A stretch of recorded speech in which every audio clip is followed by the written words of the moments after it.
तो दोस्तों भारतीय डाक विभाग द्वारा यूपी सर्किल के लिए ग्रामीण डाक सेवक की एक भर्ती आई है। ये आपकी दूसरी भर्ती है, पार्ट 2 है। एक भर्ती और आ चुके हैं 2 साल पहले।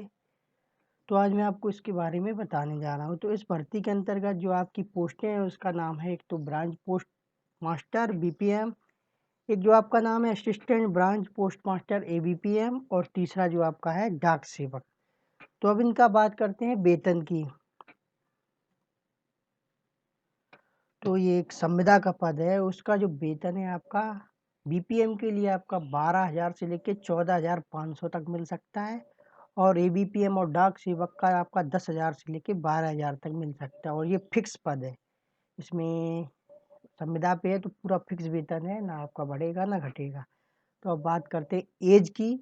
तो इस फार्म के लिए जो आपकी एज है वो 18 साल से लेके 40 साल तक होनी चाहिए, और इसमें आपका अगर एससी कैंडिडेट है तो 5 साल की छूट मिलेगी, तो आप 45 साल, ओबीसी कैंडिडेट तो आपको 3 साल की छूट मिलेगी, तो आप 43 साल तक, और अगर आप ईडब्ल्यूएस से हैं तो कोई छूट नहीं मिलेगी, मतलब आप 18 से 40 में ही रहेंगे। तो अब बात करते हैं एजुकेशन क्वालिफिकेशन की। तो इसके लिए आपको सिर्फ हाई स्कूल पास करना ज़रूरी है, और इसमें एक शर्त और ज़रूरी है कि आपका हाई स्कूल में मैथ और इंग्लिश सब्जेक्ट होना कंपलसरी है। अगर ये सब्जेक्ट आपके पास नहीं है हाई स्कूल में, इंग्लिश और मैथ, तो आप इसका फॉर्म नहीं भर सकते। और दूसरी कंडीशन है कि आपको उस जगह की लोकल लैंग्वेज आनी चाहिए। तो ये फॉर्म यूपी से आए हैं, तो यूपी की लोकल लैंग्वेज हिंदी है, तो आपको हिंदी की जानकारी होना अनिवार्य है।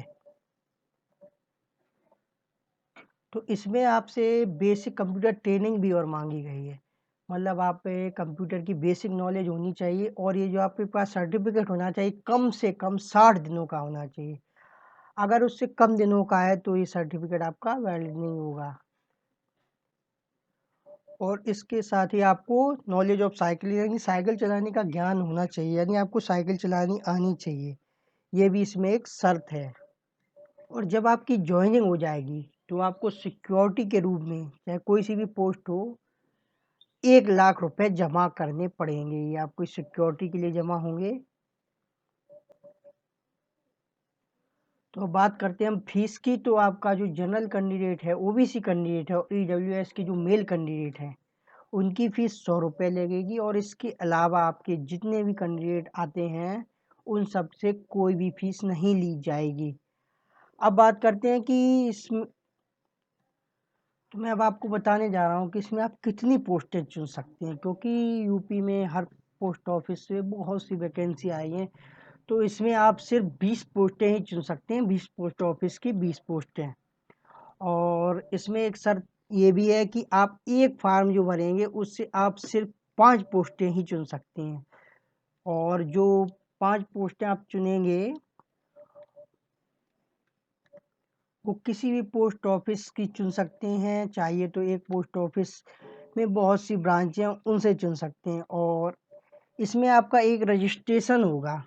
उस रजिस्ट्रेशन के बाद ही आप चाहे तो 5 पोस्टें, चाहे तो 10, चाहे तो 15, चाहे तो 20, आपको ऐसे 4 फार्म भरने होंगे। अगर आप 4 फार्म भरते हैं तो आपकी 4 बार अलग-अलग फीस कटेगी। जनरल, ओबीसी और ईडब्ल्यूएस की जो मेल कैंडिडेट को 4 बार फीस पे करनी होगी, मतलब 400 रुपये। और अगर आप 5 ही पोस्ट चूज़ करते हैं तो आपकी 5 ही पोस्ट का विचार किया जाएगा। और इसके अलावा आप चाहें तो ये आपका एक रजिस्ट्रेशन से 20 पोस्टें चुनी जाती हैं, तो ज़रूरी नहीं है कि आप इसी में चुन लें। आपकी जब नया किसी भी और ज़ोन से वैकेंसी आएगी, आप वहाँ भी और पोस्टें चुन सकते हैं। इससे 5 पोस्टें चुन सकते हैं। आगे आप चाहें तो 15 पोस्टें हैं किसी और सर्किल में यूज कर सकते हैं। मतलब आप टोटल एक रजिस्ट्रेशन से 20 पोस्टें ही चुन सकते हैं।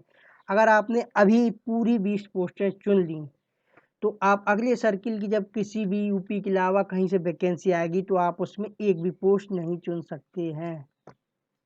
तो बात आती है सिलेक्शन क्राइटेरिया की। तो इसमें आपका जो सिलेक्शन होगा वो सिर्फ हाई स्कूल की मेरिट के आधार पर ही होगा, ना तो आपका रिटन एग्जाम होगा, ना ही कुछ और। Only high school. कोई आपने एक्स्ट्रा योग्यता भी हासिल की है तो इसका इसमें कोई मतलब नहीं है। सिर्फ हाई स्कूल की मेरिट से ही आपका सिलेक्शन होगा। तो बात करते हैं फीस पेमेंट की। तो फीस पेमेंट आप तो ऑनलाइन काट सकते हैं ATM, debit card, net banking के थ्रू, या आप किसी भी पोस्ट ऑफिस में भी जमा कर सकते हैं। इसके 2 तरीके हैं, या तो आप ऑनलाइन कर सकते हैं या ऑफलाइन। तो बात करते हैं कि जो डॉक्यूमेंट आपके लगेंगे स्कैन होके वो कौन कौन से हैं। तो नंबर 1 पर तो आपकी हाई स्कूल की मार्कशीट लगेगी, जिसमें आपके नंबर हों। जैसे अभी एक साथ मार्कशीटें आ रही हैं, उसी में आपकी सनद होती है, उसी मार्कशीट अगर वो है तो वही लगेगी। और अगर आपका मार्कशीट अलग है, सनद अलग है, तो आपकी सिर्फ मार्कशीट स्कैन होके लगेगी, जिसमें आपके मार्क्स शो कर रहे हैं, और ये आपकी अनिवार्य है। और इसके अलावा अगर मार्कशीट में आपकी डेट ऑफ बर्थ नहीं है, तो डेट ऑफ बर्थ का अगर कोई प्रूफ है वो भी उसके साथ लगेगा, ये भी आपका अनिवार्य है। इसके अलावा आपका जो कंप्यूटर सर्टिफिकेट है वो भी आपका लगेगा, लेकिन ये अनिवार्य अभी नहीं है। अगर आप लगाना चाहें लगा दीजिए, नहीं लगाना चाहें नहीं लगा दीजिए।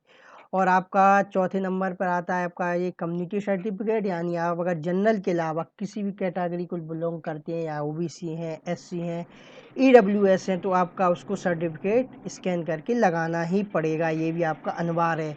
इसके अलावा आपका फ़ोटो लगेगा, सिग्नेचर लगेगा, और आप अगर विकलांग दिव्यांग कैटेगरी से आते हैं तो उसका भी आपका सर्टिफिकेट लगेगा, ये भी अनिवार्य है अगर उस कैटेगरी से आते हैं। तो अब बात करते हैं इसकी स्टार्ट डेट की। तो ये फार्म आपके 23 मार्च से स्टार्ट हुए थे, और ये आपके 22 अप्रैल तक लास्ट डेट इसकी थी। इसके बाद इसकी लास्ट डेट बढ़ा के आपकी 7 मई की गई, और अभी कल ही फिर इसकी डेट बढ़ा दी गई। तो इसकी अभी फ़िलहाल लास्ट डेट 15 मई है, 15 मई 2020 है। तो आपके पास अभी भी 7 से 8 दिन है, तो जल्द से जल्द इस फार्म को भरिए। और आप केवल 20 पोस्ट ही चुन सकते हैं, एक फार्म से आप 5 पोस्ट चुन सकते हैं। और आपको अगर 20 पोस्ट सारी चुननी है तो आपको 4 फार्म भरने पड़ेंगे, और आपका एक ही रजिस्ट्रेशन होगा, उसी रजिस्ट्रेशन से आपके चारों फार्म भरे जाएंगे। तो आज की जो मेरी जानकारी है वो आपको कैसी लगी, इसको लाइक कीजिए, शेयर कीजिए, सब्सक्राइब कीजिए, और बेल आइकन को प्रेस ज़रूर कीजिए, जिससे मेरे नए आने वाली वीडियो के बारे में आपको जानकारी मिलती रहे। और अगले वीडियो में कोई नई जानकारी के साथ, आज के लिए बस इतना ही। धन्यवाद।